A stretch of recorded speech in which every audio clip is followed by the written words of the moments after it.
नारायण साईं जी Panipat case समाचार।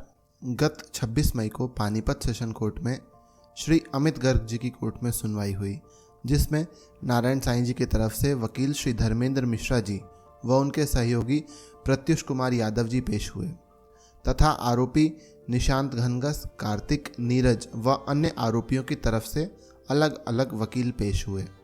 बहस के दौरान महेंद्र चावला भी अपने वकील के साथ उपस्थित था। इस केस में पुलिस ने गलत तरीके से अन्य आरोपी निशांत घनघस, नीरज व कार्तिक को माध्यम बनाकर साजिश के तहत पुलिस ने साईं जी को आरोपी बनाया है।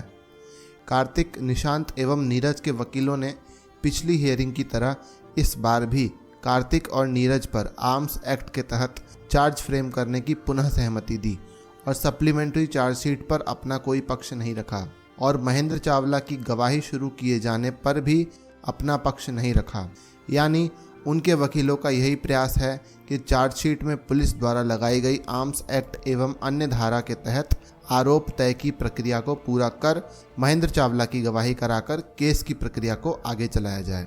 न्यायालय ने जब साईं जी की तरफ से पेश वकील श्री धर्मेंद्र मिश्रा जी का पक्ष जानना चाहा तो मिश्रा जी ने कार्तिक समेत तीनों वकीलों के दलीलों से असहमति जताते हुए कहा कि प्रथम चार्जशीट के बाद पुलिस द्वारा और भी चार्जशीट पेश की गई है।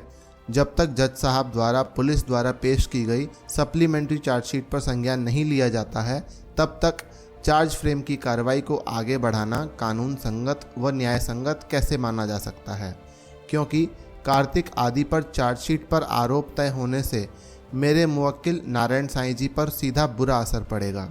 मिश्रा जी ने आगे यह भी कहा कि मैंने पिछले जज साहब निशांत शर्मा जी की अदालत में पुलिस द्वारा दायर की गई प्रथम चार्जशीट में कई खामियां उजागर की हैं। उन सभी को नज़रअंदाज कर चार्जशीट पर चार्ज फ्रेम की प्रक्रिया को न्याय संगत मानना उचित नहीं है। इसके लिए हम हाईकोर्ट में भी अपना पक्ष रखेंगे तथा पुलिस द्वारा फाइल की गई चार्जशीट में कमियों को उजागर करेंगे ताकि सही से कोर्ट न्याय कर सके।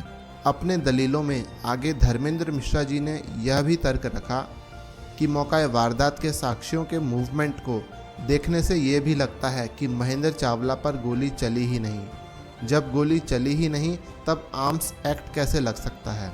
पुलिस के साथ मिली भगत करके मेरे मुवक्किल नारायण साईं को झूठा फंसाने का षड्यंत्र भी तो हो सकता है।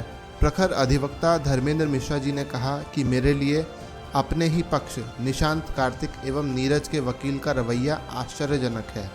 पुलिस द्वारा पेश की गई चार्जशीट पर आरोप तय की प्रक्रिया को सही मानकर कोई विरोध दर्ज नहीं करना, बल्कि सरकारी वकील के प्रक्रिया को सपोर्ट कर कोर्ट की प्रक्रिया को आगे बढ़ाने की पेशकश करना कुछ अजीब है।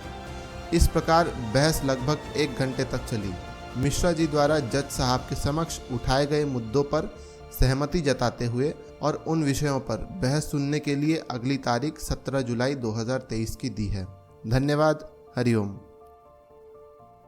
संत श्री आशाराम जी बापू से संबंधित सबसे सटीक और सही समाचार, पूज्य श्री के दर्शन, विशेष आज्ञाएं, दिव्य सत्संग, पूज्य श्री का स्वास्थ्य समाचार, न्यायिक प्रक्रिया की जानकारी एवं पूज्य श्री के विरुद्ध हो रहे षड्यंत्र की हर सच्चाई अर्थात पूज्य गुरुदेव से संबंधित हर जानकारी को सबसे पहले प्राप्त करने के लिए बापू की फौज को अभी सब्सक्राइब करें एवं डिस्क्रिप्शन में दी गई लिंक से हमारा टेलीग्राम और व्हाट्सएप ग्रुप अभी ज्वाइन करें।